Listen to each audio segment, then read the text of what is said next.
नमस्कार मित्रांनो. सर, तुम्ही पीएम किसान योजनेचे लाभार्थी असाल व तुम्ही अजूनपर्यंत केवायसी नाही केली तर केवायसी करणे खूप गरजेचं आहे. तुम्ही केवायसी नाही केली तर तुमचा हप्ता थांबू शकतो. व्हिडिओ शेवटपर्यंत बघा. पीएम किसान योजनेची केवायसी कशी करावी याची मी माहिती देणार आहे. सर्वात आधी तुम्हाला प्ले स्टोअरमध्ये यायचं आहे.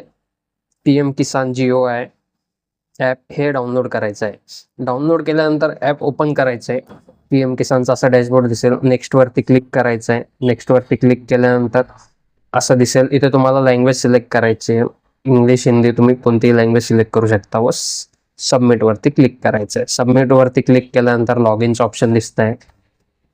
लॉग इन टाईपमध्ये तुम्हाला ऑप्शन दिसत आहे state official, beneficiary, external users आणि विलेज ऑफिसर.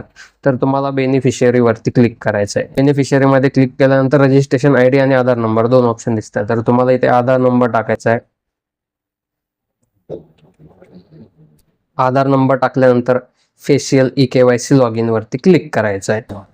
त्याच्यानंतर कन्सेंट फॉर्म ओपन होईल. Please provide consent to scan for face eKYC. तर याला परमिशन द्यायची, टिक मार्क करायचं आहे आणि स्कॅन फेस वरती क्लिक करायचं आहे.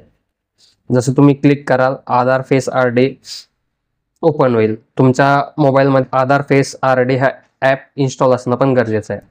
त्याच्यानंतर आधार फेस RD नुसार तुमचं अशा प्रकारे ओपन होईल. इथे तुम्हाला तुमचा फेस शो करायचा आहे. आईज ब्लिंक करायचे आहे. आईज ब्लिंक केल्यानंतर तुमची KYC सक्सेसफुल होऊन जाणार आहे. तर तुम्हाला एक KYC कंप्लीट केल्यानंतर एक MPIN टाकायचा आहे.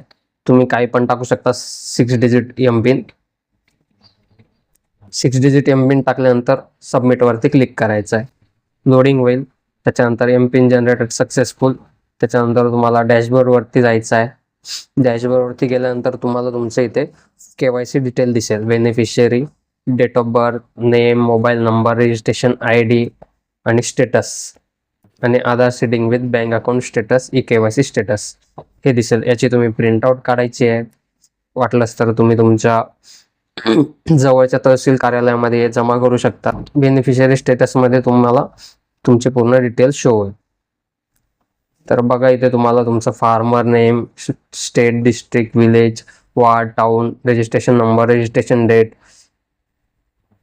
PFMS status, Aadhaar status active हे पूर्ण दिसेल. ही डिटेलचे पण तुम्ही एक स्क्रीनशॉट काढायचं किंवा प्रिंट आउट काढून ठेवायचे. भविष्यामध्ये तुम्हाला यूज होऊ शकतो याचा. तर अशा प्रकारे तुम्ही पीएम किसानची KYC करू शकता. नक्कीच तुम्हाला हा व्हिडिओ आवडला असेल तर लाईक, शेअर आणि सबस्क्राईब करायला विसरू नका व नवनवीन व्हिडिओसाठी बेल आयकॉनला पण क्लिक करून ठेवा. जय महाराष्ट्र.